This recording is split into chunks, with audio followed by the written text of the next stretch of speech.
Not all buyers are created equal. We all buy for our own reasons. So one of the biggest mistakes that we could make as a salesperson, as a closer, as an entrepreneur is we treat them all the same way. So today I'm going to teach you the 4 most common types of buyers, the 4 buyers types, and also how to sell them. And how do you communicate value differently when you sell to different types of buyers. The first type of buyer I want to talk about is cheap buyers. Yep, you know the ones I'm talking about. Comment below if you've ever done business with or dealt with a cheap buyer. So what do they want? They want a good price. They buy based on price, not so much on value. They want a good deal, right? They want a discount. They want a bundle of things for a low price. These are the buyers that usually they would clip coupons. They're looking at online, they're looking for like a deal of the week, a deal of the day, right? Sometimes these are the buyers who end up buying a bunch of stuff that they don't need, simply because it's a good deal. So when you're selling to these type of buyers, knowing that you need to structure your offer, what you do, that seems like a good deal.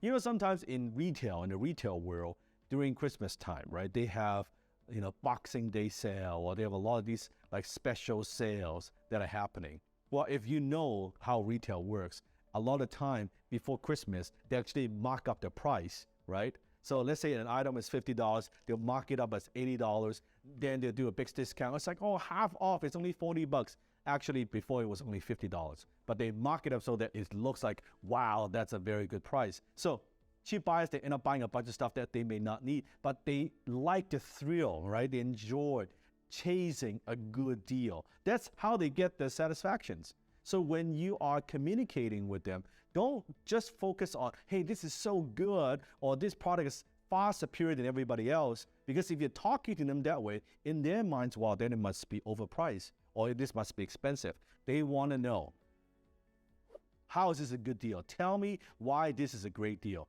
And also instill urgency, why they need to get this right now, right? You've only got so many of these left, right? Limited quantity, right? They are motivated by that. So when you're dealing with cheap buyer, that's what you do. And then you have what I call difficult buyers, right? Well, very easy. They are damn difficult. It is very, very difficult to please difficult buyers. Those are the ones that doesn't matter what you do. Sometimes you give them a lot of information, but they just don't pull the trigger. They don't buy. Doesn't matter, you go the extra mile, you visit them multiple times, they still don't buy, right? And they're always challenging you, right? Understand that difficult buyers, they like a good fight. They want to fight with you.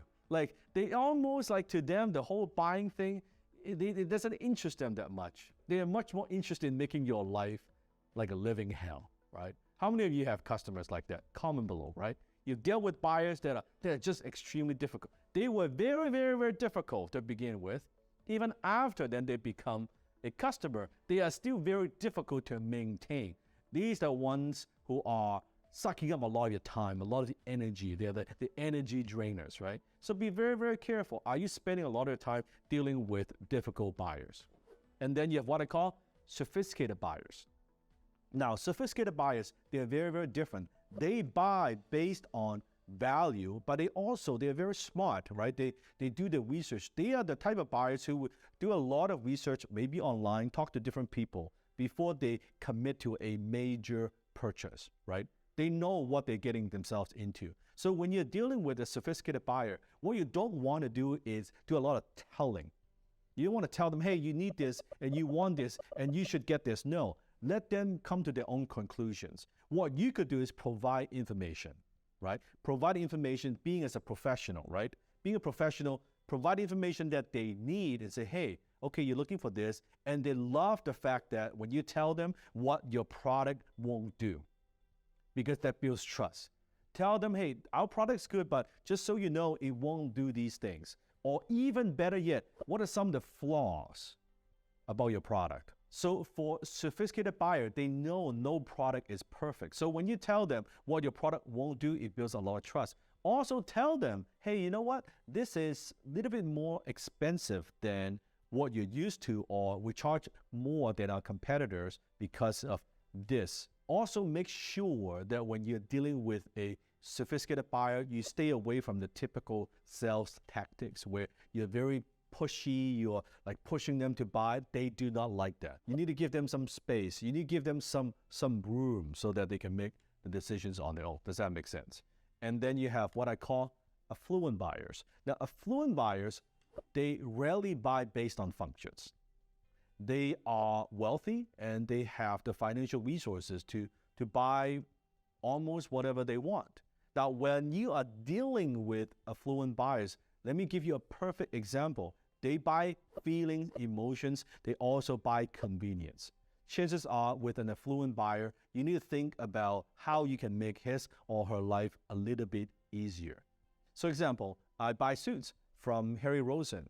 So the sales rep that works with me, that he does a lot of things that goes extra mile, that helps me save time. So example, when I go in there, he already has a lot of the items that he has selected ahead of time. So I go in, I don't need to waste time to browse through the entire store. He already knows what are some of my preferences. So when I choose a lot of things, okay, great, we measure, he has my measurement, I want these shirts, all that is done, and when it's done, I pay, here's my credit card on file, and sometimes he would just use my credit card with my permission, and then he would deliver with the suits, the shirts, whatever I need to the concierge, so I don't even need to go to the store. Now, that is going the extra mile, that is selling convenience. Affluent buyers, they hate inconvenience, right? They want luxury. They want status. Sometimes they buy things because of status, right? No one needs a $300 umbrella. If you watch my videos on that, the Persotti umbrella, you don't need a $300. No one needs an umbrella. Umbrella's function is to make sure you don't get wet, right?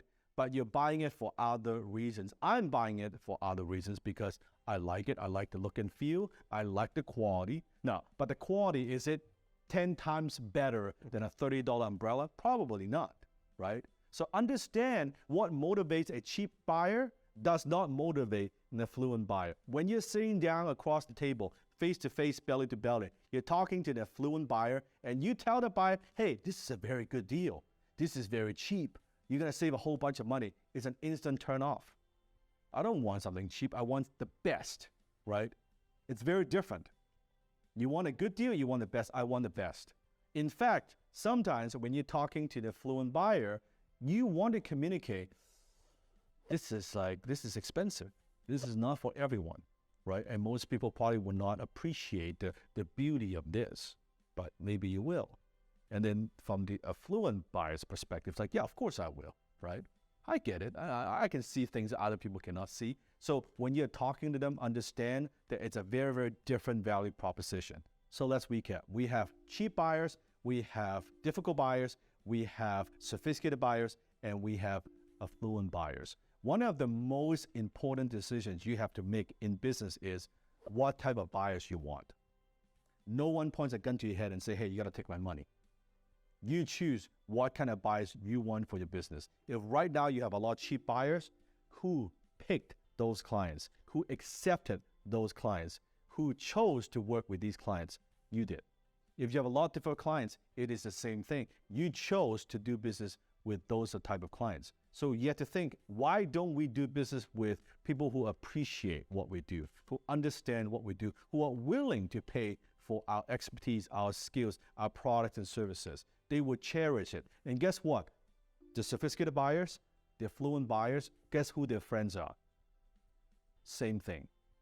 Chances are the affluent buyers, they won't hang out with cheap buyers. Their circle of influence, the referrals you're going to get would be similar buyer types. Does that make sense? I have written a special article that I go much more in depth about some of the old, in fact, 8 old sales methods I believe are out of date that are actually turning off today's cautious buyers. Click link here and read that article. I think you'll find that very, very beneficial to what you do. Doesn't matter if you're selling, doesn't matter if you're selling your own product and services or selling other people's products and services. So click link, enjoy.